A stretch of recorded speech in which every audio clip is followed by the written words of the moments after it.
आप सभी भाई बहनों का आध्यात्मिक ज्ञानात्मक चैनल की ब्रह्म मुहूर्त ज्ञान उपदेश कक्षा में एक बार फिर स्वागत है। आज की चर्चा का विषय है फ्रिज और सत्संग को लेकर। हो सकता है आपको फ्रिज शब्द से थोड़ा अचंभा हो रहा होगा, क्योंकि फ्रिज के नीचे हमने देखी गर्मी और सर्दी दो अलग अलग स्थितियां लिखी है। फ्रिज को तो आज हमने देखी सफेद रंग से दर्शाया है, जबकि ये तो एक भौतिक उपकरण है। और भौतिक उपकरणों में तो आपके हमारे स्थूल शरीर भी देखिए एक तामसी कहलाते हैं, यानी कि फ्रिज तकनीकी रूप से एक तामसी पदार्थ है।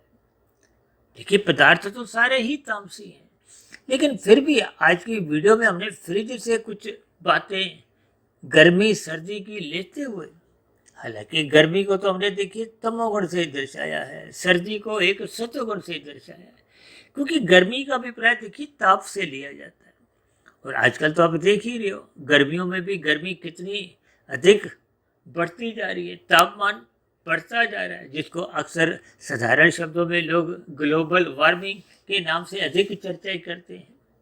तो इन सभी स्थितियों को, क्योंकि लगभग पिछले 20-25 वर्षों से, क्योंकि मैं तो देखिए दिल्ली में रहता हूँ, अब दिल्ली में ही तापमान पिछले लगभग 15-20 दिनों से 42, 44, 45, 46, 47 डिग्री, 48 डिग्री तक भी तापमान गया है। तो ये सभी स्थितियाँ देखिए, ताप का अभिप्राय क्या है? दुख से लिया जाता है। जब आपको हमें ये दुख देते हैं, हालांकि देखिए यही सूर्य का एक ताप सर्दियों में आपको हमें सुख देता है, वो एक अलग स्थिति है। देखिए इन सभी स्थितियों को, क्योंकि हमारी चर्चाओं में देखिए प्रकृति के 3 गुणों की अलग अलग स्थितियों को विशेष स्तर पर दर्शाया जाता है, क्योंकि हमारी इस आध्यात्मिक ज्ञानात्मक चैनल में पिछले लगभग 5 वर्षों से अधिक समय में जो हमने लगभग 2400 के आसपास वीडियो प्रसारित की है, वो सभी की सभी प्रसारित होने वाली वीडियो, चाहे ब्रह्म मुहूर्त ज्ञान उपदेश कक्षा की हो, चाहे संध्या बेला ज्ञान कक्षा की, ये सभी की सभी वीडियो प्रकृति के 3 गुणों की सैद्धांतिक बातों पे ही आधारित है। क्योंकि प्रकृति के 3 गुणों के ज्ञान विज्ञान को स्वयं भगवान श्री कृष्ण जी ने गीता में एक रहस्यमय स्थितियों से जोड़ा है। तभी तो प्रकृति को त्रिगुणात्मक कहा जाता है, द्वैत भी कहा जाता है, क्योंकि इन 3 गुणों से द्वैत की स्थितियां, जैसे गर्मी सर्दी, लाभ हानि, दिन रात, यानी अंधकार प्रकाश, अच्छाई बुराई, ये सभी स्थितियां आप और हम देखते ही हैं जीवन में। ये अच्छाई बुराई से भी आप ले सकते हो, दिन रात यानी कि अंधकार और ज्ञान से भी ले सकते हो। इसलिए हमने गर्मी को देखिए एक तामसिक स्थिति से दर्शाया है, सर्दी को हमने एक सात्विक स्थिति से दर्शाया है। और फ्रिज की क्योंकि सापेक्ष दृष्टिकोण से आज हम जो चर्चा करने जा रहे हैं, वो सत्संग से करने जा रहे हैं। सत्संग के नीचे की हमने देखे 3 अलग अलग स्थितियां भी लिखी, यानी प्रकृति के 3 गुण, तमोगुण, रजोगुण और सतोगुण। इन 3 गुणों की जो एक स्थिति है, क्योंकि शास्त्रों में तो स्पष्ट शब्दों में ही कहा गया, तमोगुण से अच्छा रजोगुण है, रजोगुण से अच्छा सतोगुण है। और कहीं कहीं ऐसा भी कहा गया कि तमोगुण से 10 गुना अच्छा रजोगुण है, रजोगुण से 10 गुना अच्छा सतोगुण है। ये इस आधार पे भी कहा गया है, क्योंकि बात की गहराई आपको हमें समझ में आ जाए। देखिए तमोगुण और रजोगुण की स्थितियां आप और हमारे अनुभव में है, ये दोनों गुण पास पास है, जबकि सतोगुण थोड़ी दूर है। दूर का भी प्रयोग है, अक्सर हम देखिए तमोगुण रजोगुण को पड़ोसी कहते हैं। इसलिए शास्त्र में कहा गया तमोगुण से 10 गुना अच्छा रजोगुण है और रजोगुण से 10 गुना अच्छा सतोगुण है। वो इसलिए ताकि तमोगुण को आप एक संख्या समझो, रजोगुण को 10, सतोगुण को 100। और इसी सूत्र को हमने आगे बढ़ाते हुए परमात्मा को, विशुद्ध सतोगुणी सत्ता को, चाहे आत्मा भी लो, चाहे मायातीत महापुरुषों को भी ले लो, उसको हमने 1000 की एक स्थिति से जोड़ा है, ताकि ये 10 गुना का जो एक महत्व है आपको हमें समझ में आ जाए। देखिए आपके हमारे जीवन में ये 1 का सिक्का, 10 का सिक्का या नोट, 100 का नोट, 1000 का नोट, देखिए ये सूत्र मैंने उन दिनों में बना था परमात्मा की प्रेरणा से, गुरुओं के आशीर्वाद से, जब 1000 का नोट प्रचलन में था। तो फिर ऐसी स्थिति विशेष में एक सामान्य मनुष्य देखिए भौतिक स्थिति में तो 1000 के नोट को महत्व देता है। आज भी देखिए 1 और 10 के सिक्के की हम कोई लगभग उपेक्षा ही करते हैं। 1 का सिक्का कोई दुकानदार हमें वापसी हिसाब किताब में नहीं भी देता तो हम कोई बुरा नहीं मानते, और हम भी अगर कम देते हैं 1-2 रुपये तो कोई वो भी बुरा नहीं मानता। लेकिन 10 रुपये पे थोड़ा सा हम एक विचार करते हैं, लेकिन 100 पे अधिक विचार करते हैं। और क्योंकि 1000 का नोट तो है नहीं, लेकिन सूत्र तो अपने स्थान पे एक आपको मैं ज्ञान दे रहा है। देखिए कोई भी सूत्र हो, सिद्धांत हो, नियम हो, उससे आपने हमने केवल उतने अंश में जुड़ना है कि बात की गहराई आपको में समझ में आई। क्योंकि भगवान श्री कृष्ण जी ने बार बार गीता में कहा है कि प्रकृति के 3 गुणों की स्थितियों को समझो। ये 3 गुणों की स्थितियों को जब तक हम ज्ञान पूर्वक समझते नहीं, इसलिए उन्होंने इस 3 गुणों की स्थितियों को रहस्यमय स्थितियां भी कहा है और एक गुणतम ज्ञान भी कहा है। इसलिए हमारी चर्चाओं में देखिए प्रतिदिन सुबह शाम, सुबह तो ब्रह्म मुहूर्त ज्ञान उपदेश कक्षा में हम कुछ गंभीर विषय लेते हैं। हालांकि आज फ्रिज शब्द देखिए ब्रह्म मुहूर्त ज्ञान उपदेश कक्षा में एक साधारण विषय कोई हो सकता है थोड़ा अजीब सा भी लग रहा हो, क्योंकि ये एक संसारी स्थिति है। क्योंकि फ्रिज का सत्संग की एक बात से मैं विशेष स्थितियां समझाने जा रहा हूँ, इसलिए मुझे आज की ब्रह्म मुहूर्त ज्ञान उपदेश कक्षा में ही इस फ्रिज को सत्संग के साथ, और फ्रिज को हमने देखिए सफेद रंग से दर्शाया। इन सभी स्थितियों को हम जैसे जैसे अपने जीवन में ज्ञान पूर्वक समझते जाते हैं तो उतना उतना आपका हमारा परमात्मा के प्रति झुकाव होने लगता है। क्योंकि तमोगुण रजोगुण तो देखिए संसारी गुण है, ये आपको में संसार में ही जोड़ते हैं। और मेरी चर्चाओं में तो बार बार इनको कह दिया जाता है ये पड़ोसी हैं, यानी कि एक ही गली में रहते हैं। यहाँ गली का अभिप्राय संसार में रहने से है। जब जब मनुष्य का रजोगुण बिगड़ता है, इसलिए तो शास्त्र बार बार कहते हैं सत्संग करते रहो, सत्संग करते रहो। यानी कि सत्संग की स्थितियां के लिए बार बार शास्त्र कहते हैं कि श्रद्धापूर्वक निरंतर सत्संग तन मन के स्तर पर जहां संभव हो करते रहो। देखिए तन के स्तर पर तो सदा संभव हो नहीं पाता, लेकिन मन तो आपका निरंतर इस स्थिति विशेष में अपने आप को स्थित कर सकता है। देखिए प्रकृति के 3 गुणों की स्थितियां क्या है, स्थूल शरीर, सूक्ष्म शरीर और कारण शरीर। ये जो 84 लाख की जोनियां हैं, इनका जो संबंध है वो तो स्थूल शरीर से। इसको आप कार्य भी समझ सकते हो और कारण शरीर को एक कारण समझ सकते हो। जब तक कारण रहता है तो कार्य अपना कुछ ना कुछ स्थितियां एक जन्म रूप में। देखिए ये जो 84 लाख प्रकार की जोनियां, इसका अभिप्राय है कि जैसा जैसा कर्मशय कारण शरीर में जो बन जाता है, संस्कार बन जाते हैं, उसी के आधार पे ही अगली जोनि का निर्धारण होता है। अक्सर हम कर्मफल सिद्धांत की स्थितियों को विशेष स्तर पर समझाते रहते हैं, क्योंकि कर्माशय तो देखिए स्थूल शरीर के स्तर पर बनता है। आपके हमारा देखिए ये जो यातायात के नियमों पर जब कभी भी चलान कटता है, जब हम मानसिक रूप से कोई मन में कोई बुरा विचार रखते हैं तो आपका हमारा चलान नहीं कटता। देखिए लाल बत्ती पे कितने ही वाहन चालक खड़े हुए सोच रहे होते हैं भागने की, लेकिन फिर भी उनका चलान नहीं कटता। चलान इसलिए नहीं कटता क्योंकि वो स्थूल शरीर के स्तर पर कानून का पालन कर रहे हैं। मानसिक स्तर पर वो कानून का पालन भले ही ना कर रहे हो तो कानून उनको कोई दंडित नहीं करता। ठीक इसी तरह शास्त्रों में समझाया गया कि स्थूल शरीर के स्तर पर जब जब हम निषेध कर्म करते हैं, जिसको शास्त्रों में मना किया गया, निंदनीय कहा गया है, तामसिक स्थितियां हैं। देखिए रजोगुण और सत्वगुण को सात्विक स्थिति से जोड़ा गया। हालांकि रजोगुण और सत्वगुण में तो बहुत गहरा अंतर है। जैसे देखिए तमोगुण रजोगुण में 1 और 10 का ही अंतर है, यानी कि 1 के बाद 2, 3, 4, 5, 6, 7, 8, 9, यानी कि बीच में 8। अक्सर मैं कहता हूँ ना ये पड़ोसी है, किस लिए? एक ही गली में जब देखिए किसी का मकान नंबर 1 है, किसी का मकान नंबर 10 है, तो एक ही गली में वो 8 मकानों का ही तो अंतर है। यानी कि एक दूसरे के दर्शन होते रहते हैं, एक दूसरे की शक्ल सूरतें हम देखते हैं। कभी कभी दूर से ही हाय हेलो हाथ हिल जाते हैं, और कभी कभी एक दूसरे के घर में आना जाना आरंभ हो जाता है। इनके आपको भावार्थ समझने, मात्र शब्दों पर ही रुकने से आपकी मेरी बात बनती नहीं। अक्सर हम अपनी चर्चाओं में भर भर कहते हैं शब्द एक तामसी स्थिति है। देखिए, शब्द तो आकाश का गुण है। ये पृथ्वी, जल, अग्नि, वायु, आकाश, ये तामसी स्थितियां हैं। इन 5 स्थूल भूतों से ही जो 5 भोग्य विषय हैं, गंध, रस, रूप, स्पर्श और शब्द, वे भी देखिए भोग विषय तामसी हैं, जिनके पीछे एक संसार सारा भाग रहा है। क्योंकि मनुष्य पाप कर्म कब करता है? जब मनुष्य के ये जो 5 भोग्य विषय हैं, गंध, रस, रूप, स्पर्श और शब्द, ये अमर्यादित हो जाते हैं। और जब जब ये अमर्यादित होते हैं तो मनुष्य पाप कर्म करने से भी घबराता नहीं है, कोई लज्जा महसूस नहीं करता। देखिए, भौतिक जगत में जब जब हम पाप कर्म करते हैं, कानून का उल्लंघन करते हैं, तो आपके हमारे पकड़े जाने पे चालान करते हैं। और यदि हम पकड़े नहीं जाते तो आपका हमारा तो चालान भी नहीं करता। लेकिन परमात्मा की व्यवस्था में आप भौतिक जगत के चालान से भले ही बच जाओ, लाल बत्ती पार की, आपका चालान नहीं भी कटा, लेकिन परमात्मा की व्यवस्था में आपका हमारा चालान कट गया, उसी क्षण कट जाता है।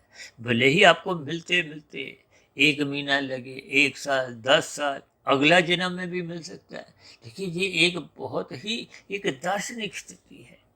इन स्थितियों को आपको में समझना है, क्योंकि शास्त्रों में तो भर भर कहा गया ये कर्मफल सिद्धांत है। सिद्धांत का मतलब इसका कहीं कोई खंडन नहीं है, कोई अपवाद नहीं है। कर्म होते ही फल आना ही आना है। कर्म पहले है, फल बाद में। कर्म का मतलब अच्छा बुरा है। अब देखिए, आपने लाल बत्ती पार की तो वो बुरा कर्म हुआ, निषेध कर्म था, यातायात के नियमों का उल्लंघन था। भले ही आप यहाँ से चालान से बच भी गए, जब पकड़े जाने में कुछ ऐसी स्थिति में आप सुलझ भी गए, तब भी परमात्मा की व्यवस्था में ये सभी किए गए पाप कर्म गैर जमानती वारंट है। अक्सर हम इससे संबंधित बहुत वीडियो प्रसारित कर चुके हैं, क्योंकि इन किए गए पाप कर्मों पे कोई डिस्काउंट नहीं है। जैसे आजकल तो विभिन्न प्रकार की स्थितियों में आपको में डिस्काउंट मिलता है, जब किसी भी प्रकार की कोई छूट भी नहीं मिलती। छूट का अभिप्राय देखिए, आप यहाँ ये भी समझ सकते हो कि यदि आपने 10 पाप किए हैं, यदि आप सोचो कि 10 पुण्य करके उनको मिटा दिया जाए, तो वो मिटते नहीं है। ये डेबिट क्रेडिट की स्थितियां नहीं बनती। देखिए, ये बहुत ही सूक्ष्म स्थितियां हैं। जो पुण्य कर्मों का फल है वो अनुकूल परिस्थितियों के रूप में, फल रूप में आएगा। आप भोगो या उसको त्याग करो। देखिए, जब हम प्रकृति में, संसार में इन गुणों का एक प्रत्यक्ष अपना संबंध मान लेते हैं, जिनकी फल पाने की इच्छा बनी रहती है। देखिए, अक्सर मनुष्य सकाम भाव से कर्म करता है। ये सकाम भाव से किए गए कर्मों का ही फल प्रकृति की व्यवस्था में, कर्म फल सिद्धांत के अंतर्गत समय समय पे प्रकृति के वातावरण में अपने आप ही अनुकूल प्रतिकूल परिस्थितियां आती जाती रहती हैं। ना प्रतिकूल परिस्थितियां रुकती हैं, ना अनुकूल परिस्थितियां। देखिए, दुख भी आते हैं, जितने समय का दुख होता है वो दुख अपना प्रभाव दिखाते हुए चले जाता है। जब दुख आते हैं तो सुख इंतजार करते हैं, जब सुख आते हैं तो दुख इंतजार करते हैं। देखिए, ये भी एक भावार्थ है। अन्यथा ये जो प्रकृति की व्यवस्था है, भले ही ये जड़ है, शास्त्रों में तो कहा गया ये तीनों गुण तो जड़ है, तमोगुण, रजोगुण और सतोगुण, इनको जड़ कहा गया है। जैसे आपके हमारे घरों में देखिए विभिन्न यंत्र हैं, और जैसे आज हमने जो फ्रिज की स्थिति लिखी है, ये भी तो एक जड़ यंत्र है। वो तो बात को समझाने के लिए आज हमने इसको एक सत्संग से जुड़ा है। देखिए, पदार्थ फ्रिज अपने आप में तो तामसी स्थिति है, क्योंकि पदार्थ सभी तामसी, आपके मेरे भोग भी तामसी है। लेकिन सत्संग एक ज्ञान में स्थिति है, ये सत्वगुण का प्रतीक है। और सत्वगुण को हम देखिए तमोगुण को 1, रजोगुण को 10 और सत्वगुण को हम 100 कहते हैं। ये जो संसार में विभिन्न प्रकार के कर्मकांड रखे गए, किस लिए?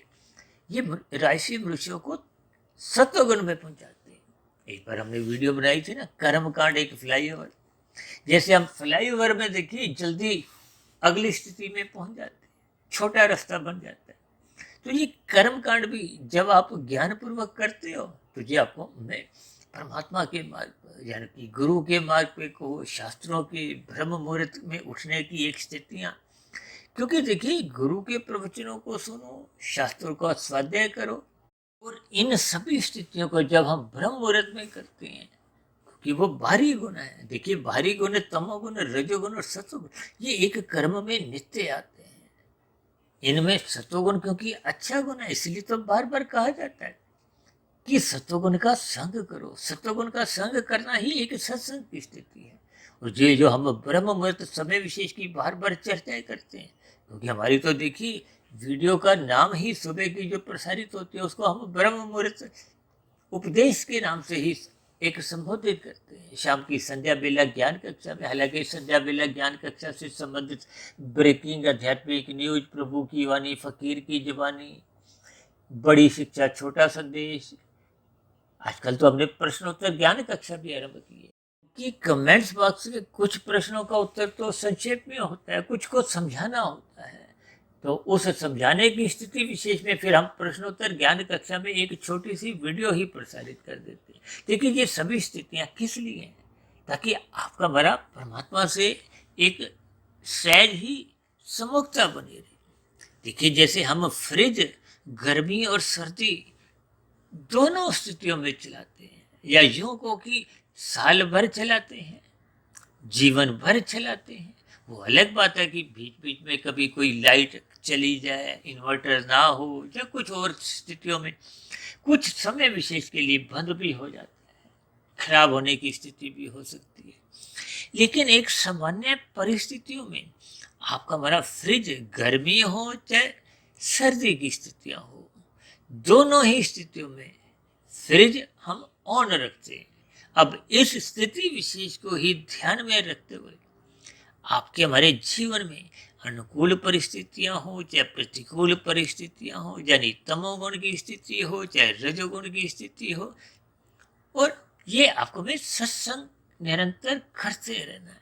देखिए, सतोगुण की स्थिति तो अपने आप में ही एक सात्विक स्थिति है, यानी कि जैसे फ्रिज को आप 12 महीने जीवन भर ऑन रखते हो, ठीक इसी तरह सत्संग की स्थिति में आपको में अपना जीवन बिताना है।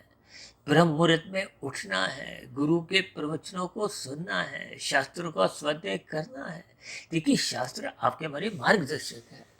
ये आपको वे समझाते हैं कि जीवन में कैसे कैसे समस्याएं भी आ जाती हैं, उन समस्याओं का समाधान पहले ही उन शास्त्रों में समझाया गया है। इसीलिए हम इस शास्त्रों के ज्ञान विज्ञान को देखिए जीपीएस से भी जोड़ देते हैं। अक्सर आप स्कूटर गाड़ी जब चलाते हो तो कभी कभी आप जीपीएस ऑन करके रखते हो, ताकि आप अपनी मंजिल पर बिना किसी रुकावट के, बाधा के जल्दी से पहुंच जाओ। ठीक इसी तरह हम सभी भाई बहन भी देखिए इस भौतिक जगत में दुखमय जीवन बिता रहे हैं।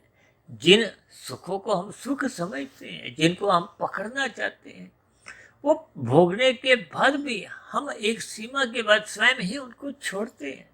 क्यों? क्योंकि प्रकृति द्वैत है। द्वैत का अभिप्राय क्या है कि सुख के बाद दुख, वो स्थिति विशेष में सहज ही उत्पन्न होने लगता है। ये प्रकृति की एक ऐसी व्यवस्था को हो, स्वभाव को हो। देखिए, जब आप पहला रसगुल्ला खाते हो तो आपको अधिक अच्छा लगता है, दूसरा उतना अच्छा नहीं लगता, और तीसरा और कम, चौथा और कम, पांचवा छठा खाने की आपकी इच्छा भी नहीं होगी। यदि खाओगे तो आपको दुख मिलेगा। दुख का मतलब कि अपच हो जाएगी, एक वोमिटिंग, उल्टी आ जाती है। देखिए, ये सभी स्थितियां 5 विषय भोगों से भी संबंध रखती हैं। यानी कि आपके हमारे जीवन में चाहे गंध का सुख हो, चाहे रस का हो, चाहे रूप का हो, स्पर्श का हो, शब्द का हो। देखिए, अक्सर मनुष्य पहाड़ी इलाकों में जाते हैं, लोग तो विदेशों में भी जाते हैं, और इसी तरह विदेशों के लोग भारत भी आते हैं। जैसे आप पर हम देखिए ताजमहल देखने आगरा जाते हैं। अब आगरा में रहने वाले ऐसे कितने ही मनुष्य होंगे जिन्होंने देखिए ताजमहल को कोई एक विशेष महत्व नहीं दिया, लेकिन जो बाहर से आके देखता है उसको एक सुख मिलता है। लेकिन वही धीरे धीरे वो सुख सुख नहीं रहता। ये सभी स्थितियां देखिए एक ज्ञान पूर्वक आपको में समझनी है। इसीलिए तो कहते हैं ये तमोगुण, रजोगुण और सतोगुण की जो एक स्थितियां हैं, इन स्थितियों को आपको में समझना होगा। शाम को सूर्य के ढलते ही ये तामसी स्थितियां उत्पन्न हो जाती हैं। शास्त्र तो बार बार कहते हैं कि तमोगुण की निंदा करो, लेकिन शास्त्र जब कहते हैं कि तमोगुण को, एक घोर तमोगुण को एक नींद रूप में लो। देखिए, आहार, मैथुन, निद्रा, भय, ये एक सामान्य स्थितियां हैं। इनको पशु वृत्तियां भी कहा जाता है। ये पशु वृत्तियां इसलिए कहा जाता है क्योंकि ये पशुओं से भी संबंध रखती है, इंसानों से भी संबंध रखती है। लेकिन पशुओं में और इंसानों में केवल एक ही अंतर है, ये जो आज हमने सत्संग शब्द लिखा है। देखिए, पशुओं के लिए तो सत्संग की स्थितियां होती नहीं। ये नीचे की जो 80 लाख प्रकार की जोनि है, वो तो तामसी जोनि है। वो अलग बात है कि उन्हें तामसी में भी देखिए अलग अलग स्थिति है, क्योंकि ये 3 गुणों की ज्ञानमय स्थितियों को आपको हमें समझना होता है।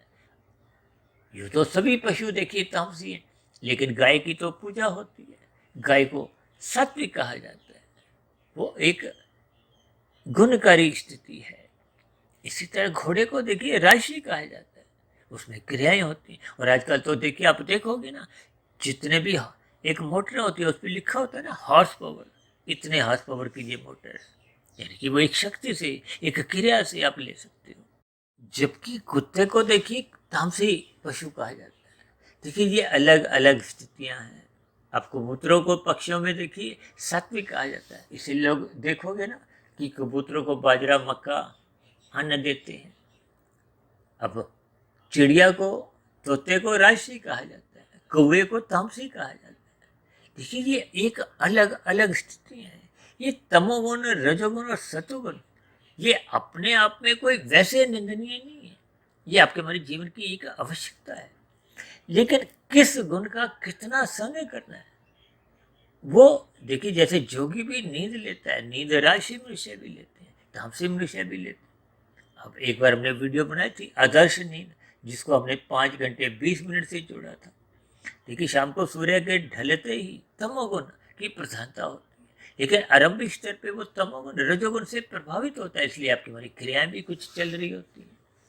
उसके बाद का घोर तमोगुण होता है, और उससे आगे का भी तमोगुण होता है। देखिए, घोर तमोगुण की स्थिति 2 घंटे 40 मिनट की है, उससे अगली स्थिति 2 घंटे 40 मिनट की, यानी कि 5 घंटे 20 मिनट की आपको हमें नींद ले लेनी चाहिए। और उसके बाद सात्विक स्थितियां आती हैं, यानी कि सतोगुण अपनी प्रधान स्थिति में होता है। आरंभिक सतोगुण तो देखिए गुजरे हुए तमोगुण से प्रभावित होता है। वो 2 घंटे 40 मिनट का एक सात्विक स्थिति मजबूत होती है, लेकिन वो थोड़ा थोड़ा आंशिक रूप से तमोगुण से प्रभावित होती है।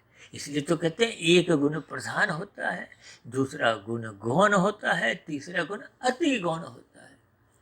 अब देखो, अभी थोड़ी देर पहले हमने 1, 10, 100, 1000 का एक सूत्र दिया था। तमोगुण को 1, रजोगुण को 10, सतोगुण को 100 और 1000 को विशुद्ध सतोगुण से जोड़ा था। तो 1 और 10 क्या है, देखिए पास है। अब जो मनुष्य देखिए तामसी राशि है, इन दोनों का ही सत्वगुण कमजोर होता है। देखिए, राशि मनुष्य का गुण एक, रजोगुण तो प्रधान है। अब गौण कौन सा है, क्योंकि उसका पड़ोसी कौन है, तमोगुण। और सत्वगुण तो दूर है, इसलिए उसका सत्वगुण अति गौण है। और तामसी मनुष्य जो निषेध काम करता है, पाप कर्मों में ही जीता है, उसका क्या है, उसका तो तमोगुण प्रधान है, लेकिन सतोगुण उसका बहुत दूर है। यानी कि रजोगुण उसका गौण है, प्रधान तमोगुण है, गौण रजोगुण है, और सतोगुण अति गौण है, अति दूर है। यानी कि राशि और तामसी स्थितियां, देखिए रजोगुण का और सतोगुण का अंतर 90 है, जबकि तमोगुण का और सतोगुण का अंतर 99 है। अब 90 और 99 की सापेक्ष रूप से आप देखोगे कि कोई खास अंतर नहीं है। इसलिए तो ऐसा माना जाता है कि तामसी और राशि दोनों ही सतोगुण से दूर हैं, यानी कि गुरु से दूर हैं, ब्रह्म मुहूर्त से दूर हैं, शास्त्रों से दूर हैं। तो फिर ऐसी स्थिति विशेष में ये 3 स्थितियां ही तो परमात्मा की सम्मुखता बनाती है। यानी कि संसारी मनुष्य है, चाहे राशि है चाहे तामसी है, वो परमात्मा से विमुख बना रहता है, जिसके फलस्वरूप उसका सूक्ष्म शरीर भी बिगड़ता जाता है, और कारण शरीर में कर्माशय संस्कार कोई अच्छे नहीं बनते। जब अच्छे नहीं बनते तो मृत्यु के बाद की स्थितियां भी कोई अच्छी नहीं बनती। वो फिर तामसी एक अधोगति की स्थितियां बनती हैं। देखिए, मनुष्य योनि तभी पुनः मिलती है जब संचित कर्मों में मरते समय, मनुष्य योनि में देखिए मरते समय जब पुण्य कर्म कम से कम 50-51% होते हैं, और यदि ये कमजोर पड़ जाते हैं, अब जो मनुष्य सत्संग नहीं करता, शास्त्रों में तो पर वर्ग है, निरंतर श्रद्धा पूर्वक सत्संग करते रहो। इसीलिए तो आज हमने फ्रिज के साथ इसको जोड़ दिया है, क्योंकि फ्रिज हम 12 महीने चलाते हैं, जीवन भर चलाते हैं, गर्मी सर्दी नहीं देखते, फ्रिज ऑन ही रखते हैं। लेकिन सत्संग को हम ऑन रखते नहीं है, बुद्धि को परमात्मा में लगाते नहीं है, गुरु के प्रवचनों को सुनते नहीं है। ये जो एक हमने तकरीबन 4 साल पहले एक वीडियो प्रसारित की थी, मनुष्य के मरने के बाद का अगला जन्म, जो लगभग 2.25 घंटे की थी, लगभग 90% 95% लोगों ने उस वीडियो को एकाग्र रूप से एक ही स्थिति में निरंतर एक समय में सुना ही नहीं। जबकि ऐसे मनुष्य देखिए, जब फिल्म देखने जाते हैं, जाने आने का भी 1-1.5-2 घंटे लगाते हैं, 2.5-3 घंटे की फिल्म भी देखते हैं। ऐसा नहीं कि 10 मिनट की आज फिल्म देखी, फिर अगले दिन गए, फिर दोबारा टिकट ली, फिर 10 मिनट की देखे, फिर आगे। एक ही समय में निरंतर फिल्म वो देखकर उस पर आते हैं। क्यों? क्योंकि उनकी रुचि है। देखिए, जबकि फिल्मों के नीचे कहो, देखिए फिल्मों से ही संबंधित ये टीवी में धारावाहिक आते हैं, जो प्रतिदिन ही 1-1 घंटे के, 2-2 घंटे के भी होते हैं। इसी तरह खेल जगत की स्थितियां भी देखिए 4-4, 6-6 घंटे की होती है। लेकिन मनुष्य उनसे जुड़ा होता है। देखिए, जितने भी फिल्में हैं, धारावाहिक हैं, उनके नीचे तो कहीं कहीं कुछ लिखा होता है कि ये काल्पनिक है, इनका आपके हमारे जीवन से कोई प्रत्यक्ष स्थितियों से कोई एक संबंध नहीं है। फिर भी मनुष्य उनको रुचिपूर्वक देखता है, मनोरंजन के दृष्टिकोण से देखता है, खेल तमाशे के स्थितियों से देखता है। ये राजसी मनुष्य की पहचान है। देखिए, राजसी मनुष्य थोड़ी मेहनत करके धर्मानुसार कुछ स्थितियों में जीवन जीता है, लेकिन सुख भोगना उसका लक्ष्य होता है। और तामसी मनुष्य देखिए कानून का भी उल्लंघन कर जाता है, और शास्त्रों में जो जो स्थितियां समझाई गई हैं। अब भागवत पुराण में जिसकी चर्चाएं देखिए, भागवत पुराण की ये साप्ताहिक जग तो भारत में विशेष स्तर पर आप देखते ही होते रहते हैं, अब तो विदेशों में भी होते हैं, इनका सीधा प्रसारण भी आता है, हजारों लाखों करोड़ों लोग जुड़े रहते हैं। लेकिन उन ज्ञानमय स्थितियों से हम क्रमबद्ध तरीके से जुड़ते नहीं। देखिए, भागवत पुराण में बार बार चर्चाएं आती हैं कल युगी स्थितियों की, तामसी स्थितियों की, धूत कीड़ा, मद्यपान, स्त्री संग, हिंसा और अनितिगत कार्यों से कमाया गया धन, ये 5 निंदनीय स्थान है। इनका संग होने मात्र से मनुष्य कब कितने पाप कर्म करता जाता है, उसको ऐसा बोध नहीं रहता। फिर भी मनुष्य देखिए, आज मनुष्य उन 5 स्थितियों में जाने से कोई लज्जा महसूस नहीं करता। कोई 4 स्थितियों में रहता है, कोई 3, कोई 2, कोई 1 में, जिसके फलस्वरूप वो पाप कर्म एक सहज ही होते रहते हैं। एक बार हमने वीडियो बनाया था कि राजसी मनुष्य तो बार बार गलतियां करता रहता है, सात्विक मनुष्य होने पे आपके हमारी गलतियों में कुछ कमजोरी आने लगती है, गलतियां कम होती हैं। जबकि तामसिक मनुष्य तो जीता ही गलतियों में, उसका प्रतिदिन जो दिनचर्या में कितनी ही गलतियां होती हैं। अब देखिए, कोई अपना स्कूटर वाहन चला रहा है, उसका काला धुआं दे रहा है, वो तो दिन में देखिए 50 किलोमीटर घूम के भी आता है, तो वो एक ही दिन में हजारों नहीं लाखों पाप कर्म कर सकता है, क्योंकि वो कितने ही लोगों को प्रभावित करता है। इन सभी स्थितियों को जब तक हम ज्ञान पूर्वक नहीं समझते, इसीलिए तो शास्त्र कहते हैं निरंतर श्रद्धा पूर्वक सत्संग करते रहो। शास्त्र बार बार कहते हैं सात्विक कर्मों में ही अपना समय लगाओ, धन लगाओ। ये जो प्रॉपर के कार्य भले ही आप सकाम भाव से भी करो, फल पाने की इच्छा से भी करो, ये आपको हमें परमात्मा से छोड़ते हैं। अक्सर ये जो कर्म कांड है, अक्सर आप जो संसार में देखते हो, 90% लोग तो कर्म कांड भय से या लोभ से भी करते हैं। इनकी भी कोई निंदा नहीं है, हालांकि ये आपका हमारा उतना लाभ नहीं करते, क्योंकि ये सभी स्थितियां आपको हमें सतोगुण में तो ले जाती हैं, लेकिन वहाँ रुकने नहीं देती। क्यों? क्योंकि लोभ और भय की स्थितियां पुनः आपको में राशि स्थितियों में, तामसी स्थितियों में। देखिए, लोभ किसका है? संसार के सुख मिले इसलिए वो कर्म कांड करता है, जबकि भय ये बना होता है कि जीवन में दुख नहीं मिले। परमात्मा से जुड़ने की इच्छा तभी जगती है जब परमात्मा से जुड़ने की जिज्ञासा होती है। उस स्थिति विशेष में मनुष्य श्रद्धा पूर्वक सत्संग करता है, यानी कि कर्म कांडों को भी ज्ञान पूर्वक करता है। लोभ और भय की स्थितियां समाप्त हो जाती हैं। देखिए, भय की स्थितियां तामसी हैं और लोभ की स्थितियां राजसी हैं, जबकि ज्ञान पूर्वक स्थिति सात्विक है। इसलिए तो बार बार कहते हैं सत्संग करो, सत्संग करो। देखिए, गुरु के प्रवचनों को जब हम श्रद्धा पूर्वक सुनते हैं, फिर ब्रह्म मुहूर्त में उठकर एक स्वाध्याय करते हैं। स्वाध्याय का अभिप्राय चिंतन मनन की स्थितियों से। देखिए, स्थूल शरीर के स्तर पर सत्संग करने से 1% की सफलता है। आपका हमारा स्थूल शरीर एक स्वस्थ होने लगता है, शुद्ध होने लगता है। जब हम मन बुद्धि के स्तर पर ब्रह्म मुहूर्त में उठकर उस स्थिति विशेष का किए गए सत्संग का चिंतन मनन करते हैं, तो आपके हमारी जो नैतिकता के गुण हैं वो जगने लगते हैं, शुभ संस्कार बनने लगते हैं। देखिए, ये सभी स्थितियां जब निरंतर आपके हमारे जीवन में एक संस्कार स्वभाव जग जाता है, ऐसा नहीं कि एक दिन, 10 दिन, 1 महीना, 1 साल, निरंतर। निरंतर का अभिप्राय मरते दम तक। देखिए, शास्त्र तो कहीं कहीं ऐसा भी समझाते हैं कि एक बुरा संस्कार मिटाने के लिए ये पूरा जीवन छोटा पड़ जाता है, और कभी कभी अच्छा संस्कार बनाने के लिए भी ये जीवन छोटा पड़ जाता है। तो आपने हमने तो देखिए अपने मिले हुए जीवन में, देखिए स्थूल शरीर का तो सफर बहुत छोटा सा है। भले ही आपको हमारा मिला हुआ जीवन बहुत बड़ा भी लगता है, लेकिन जब आप साधना करनी आरंभ करते हो, साधना का अभिप्राय क्या है? तपस्या से है, तपने से है। तपने का अभिप्राय साधना से है।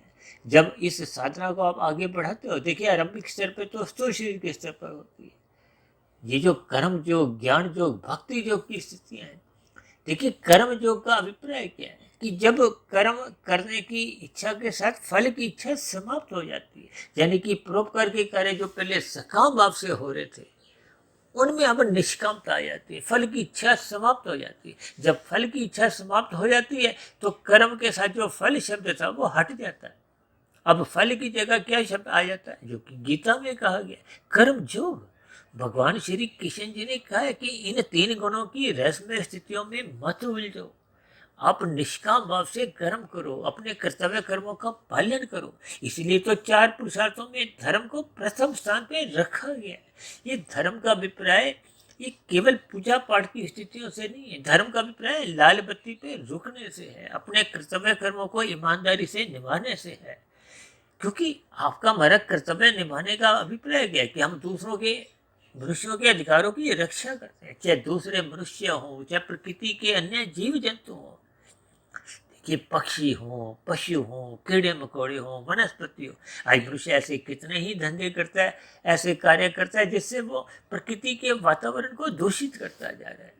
इसीलिए तो आपको हमें देखिए सत्संग करते रहना है। ये सत्संग का अभिप्राय निरंतरता से है, श्रद्धा पूर्वक स्थितियों से, ताकि धर्म प्रथम स्थान पे बना रहे। जब हम सत्संग करना छोड़ देते हैं तो फिर ये अर्थ और काम तो आपकी राजसी तामसी स्थितियां तो बनी रहती हैं। अर्थ का अभिप्राय धन कमाने से, और आज मनुष्य देखिए कैसे कैसे अनैतिक कार्यों से धन इकट्ठा करता है। और मैं तो अक्सर अपनी चर्चाओं में जहां तक भी कह देता हूँ कि मनुष्य ने खाने तो 100 रुपये, 1000 रुपये तो उसने धर्मानुसार भी कमा ली, फिर भी सत्संग के अभाव में वो मनुष्य नीतिगत कार्य करता हुआ रुकता नहीं है, जिसके फलस्वरूप वो लाखों करोड़ों रुपए की हेरा फेरी, घोटाले बाजियां करता है। देखिए, जब धर्मानुसार कमाया गया धन भी यही रह जाना है, तो फिर अनीतिगत कार्यों से जो आपने हमें निषेध कर्म करते हुए कमाया, देखिए यहाँ की व्यवस्था में पकड़े जाने पे तो आपको हमें दंड मिलता ही है, लेकिन उसका दंड जितना निश्चित होता है शास्त्रों के अनुसार, वो शेष दंड आपको हमें फिर नीचे की जोनियों में भोगना पड़ता है। क्योंकि जब हम निषेध कर्म करते हैं तो आपका हमारा कर्माशय बिगड़ जाता है, संस्कार बिगड़ जाते हैं, तो फिर पुनः मनुष्य जोनि की पात्रता नहीं रहती। ये नीचे की जो 80 लाख प्रकार की दंडनीय तामसी जोनियां हैं, भले ही परमात्मा तो देखिए न्यायकारी भी हैं, किसी का पक्षपात नहीं लेते, यानी कि पाप कर्मों का दंड तो आएगा, लेकिन परमात्मा क्योंकि दया के सागर हैं, परम दयालु हैं, परमात्मा ने नीचे की सभी जोनियों को कर्म से अचेत रखा है ताकि उनको अपने दुखों का बोध नहीं हो। दुखों का बोध आपको हमें इसलिए किया गया है, इसलिए रखा गया है ताकि आप और हम सत्संग करें। ये सत्संग की स्थितियां का अभिप्राय सत्वगुण का अधिक से अधिक संग करें, ब्रह्म मुहूर्त में उठें।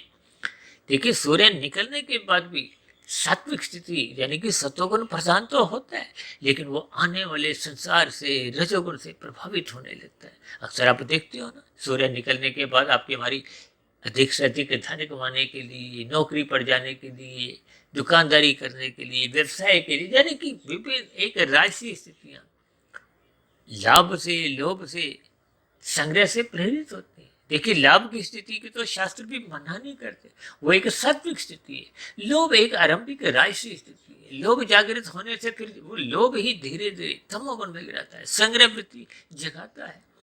और संग्रह वृत्ति एक महासंग्रह में कब पहुंचा देती है मनुष्य को बोध नहीं रहता।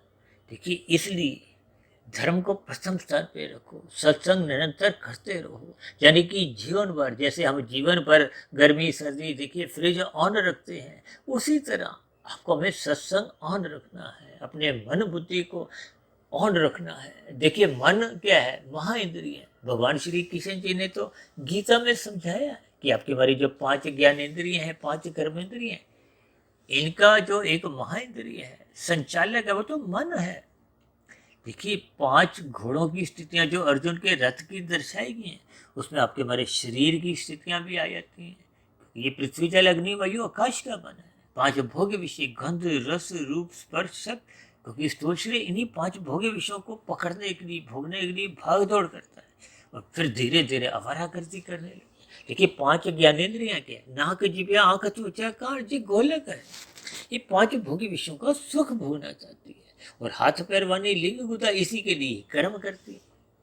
देखिए इन सभी स्थितियों को ही गीता में 5 घोड़ों की स्थितियों से जोड़ा है और इनकी लगाम क्या है, इनका नियंत्रण क्या है, वो मन है। और मन किसके है, अधीन होना चाहिए बुद्धि के। इसलिए तो भगवान ने वो लगाम को अपने हाथ में रखा, यानी कि आपको हमें परमात्मा की समुखता बढ़ानी है, आपको हमें अपना जीवन अनुशासित रखना है, गुरु के प्रवचनों को सुनना है, शास्त्रों का स्वाध्याय करना है, ब्रह्म मुहूर्त में उठना है, क्योंकि ये तीनों स्थितियां अनुशासन की भी, ये सभी स्थितियां आपको हमें परमात्मा से जुड़े रखती हैं, परमात्मा के सब बनाए रखते हैं। इसलिए तो वो लगाम को भगवान ने अपने हाथ में रखी है। और जब ये लगाम हम अपने हाथ में रखते हैं, यानी कि जब बुद्धि सत्संग नहीं करती, जैसे हम फ्रिज को बंद कर देते हैं तो चीजें खराब होनी शुरू हो जाती है, ठीक इसी तरह कि जब हम सत्संग छोड़ते हैं तो फिर रजोगुण और तमोगुण की स्थितियां सहज ही अपने जीवन में पनपने लगती है। यानी जब आपका हमारा जो धर्म है, सत्वगुण है, ये प्रथम स्थान से हट जाता है, जिसको अक्सर हम अपनी चर्चाओं में कहते हैं ना, इस धर्म की चार दीवारी को इतना मजबूत बनाओ, इतना ऊंचा रखो, इतना ऊंचाइयों पे ले जाओ, यानी कि सत्संग गहराइयों पे ले जाओ। अन्यथा ये अर्थ और काम, देखिए अर्थ का अभिप्राय धन कमाने से है, ये तामसी स्थितियां हैं, पदार्थों की स्थितियां हैं, सुख सुविधा के साधनों की स्थितियां हैं। और ये जो रजोगुण है, ये कामनाएं हैं, भले ही संसारी मान प्रतिष्ठा की हो, भले ही एक भौतिक उपलब्धियों की हो, पद प्रतिष्ठा की स्थितियां हो, ये सभी राशि स्थिति हैं। यानी कि जब काम बिगड़ता है, ये अर्थ बिगड़ते हैं। और जब धर्म प्रथम स्थान पे होता नहीं, अक्सर आप देखोगे ना, जब जब आपके हमारे जीवन में धन अधिक आने लगता है तो सत्संग सहज ही घटने लगता है। क्यों? जब हम धन को ही इकट्ठा करते हैं, और जोड़ दो और जोड़ दो, भले ही इन सभी स्थितियों को आरंभ में मनुष्य हल्के में लेता है, लेकिन जब संग्रह वृत्ति जग जाती है तो सत्संग छूट जाता है। तो सत्संग छूटने से जैसे फ्रिज बंद कर दिया जाता है तो उसमें रखी हुई चीजें धीरे धीरे खराब होने लगती हैं। या यूं कहो कि सत्संग घटने से जब आपकी हमारी बुद्धि सत्संग में लगती नहीं है तो फिर वो राशि बढ़ जाती है, विषय भोग में उसकी भी रुचि मन जैसे बन जाती है, तो मन बुद्धि में दोस्ताना संबंध बन जाते हैं। और फिर जय दोस्ताना संबंध कब गहरे तल पे हो जाते हैं, क्योंकि धर्म की बाहर जो स्थिति थी, जो एक संरक्षण था, एक नियंत्रण था, ब्रेक थी, वो हट चुकी है, क्योंकि सत्संग समाप्त हो गया या कमजोर हो गया। तो फिर ये अर्थ और काम उस धर्म की चार दीवारी को तोड़ देते हैं, हटा देते हैं, कूद जाते हैं, लांग जाते हैं। किन्हीं भी शब्दों से आप समझ सकते हैं, यानी कि आपके हमारे जीवन में फिर बिगाड़ आ जाता है। ये काम, क्रोध, लोभ, मोह, अहंकार की स्थितियां जमने लगती हैं, यानी ये विकार आना ही आपके हमारे जीवन में दुर्गंध लाता है, ये एक बुराइयां लाता है, यानी कि आपका हमारा अंतःकरण खराब होने लगता है। जैसे फ्रिज में देखिए वो रखी हुई वस्तुएं खराब होने लगती है, तो इसी तरह जो हमने पहले भी सत्संग किया था वो भी फिर दूषित यानी कि समाप्त होने लगता है। देखिए इन सभी स्थितियों को मैंने केवल एक भावार्थ रूप में समझाने का एक प्रयास किया, ताकि हम फ्रिज के उदाहरण से जीवन में सत्वगुण की स्थितियों को विशेष महत्व दें। देखिए जो मनुष्य सत्संग नहीं करता तो वह पशु वृत्तियां नाचने लगती हैं। आज संसार में आपके हमारे जीवन में ये पशु वृत्तियां यानी कि रजोगुण और तमोगुण, हालांकि रजोगुण का देखिए एक पशु वृत्तियों से नहीं लिया जाता, लेकिन ये रजोगुण और तमोगुण पास पास है, इसलिए इनको पशु वृत्तियों से हम कह देते हैं। देखिए तामसिक स्थितियों का अभिप्राय विशेष स्तर पे पशु वृत्तियों से है। जब मर्यादा नहीं रहती, धर्म नहीं रहता, अराजकता आने लगती है, ये सभी स्थितियों को आपको हमें ज्ञान पूर्वक समझना होगा। इसीलिए हमने देखिए फ्रिज और सत्संग के बीच में एक बहुत बड़ा प्रश्न चिन्ह लगाया है सफेद रंग से, ताकि इस पर आप और हम चिंतन करें, विचार करें, इस पर ईमानदारी से चिंतन करें, ताकि आपकी हमारी बुद्धि निरंतर ऑन बनी रहे। अन्यथा ये सत्संग के अभाव में ये बुद्धि राशि बनती है, फिर कब तामसी बन जाती है, मन के बहकावे में आते हुए ये छल कपट, ठगी, अनीतिगत घोटालेबाजी, डिजिटल अपराध करने लगती है। क्योंकि बिना बुद्धि के तो देखिए पाप कर्म नहीं होते, यानी कि बुद्धि तामसी बन जाती है। इन सभी स्थितियों के फलस्वरूप आपके हमारे कारण शरीर बिगड़ता जाता है, और बिगड़ा हुआ कारण शरीर का अभिप्राय कर्माशय बिगड़ता है, संस्कार बिगड़ते हैं, और मनुष्य की मरते समय जैसी जैसी स्थितियां होती हैं, तो फिर वो नीचे की जो अधोगति की स्थितियां हैं, निंदनीय स्थितियां, तामसी कष्टमय स्थितियां, उन जोनियों में प्रकृति की कर्मफल सिद्धांत के अंतर्गत फिर आपको हमें जाना पड़ता है। लेकिन जब तक नीचे की जोनियों में वो पाप कर्मों का नाश होते होते वो पुण्य कर्मों की बराबरी नहीं होती। अब किसी के पाप कर्म देखिए 90% है, पुण्य कर्म 10% है, तब तो उसको नीचे की जोनियों में हजारों, लाखों, करोड़ों, अरबों, खरबों, पता नहीं कब तक नीचे की जोनियों में वो 90% का पाप कर्म घटाते घटाते 10% पे आने में इतना समय लग जाता है।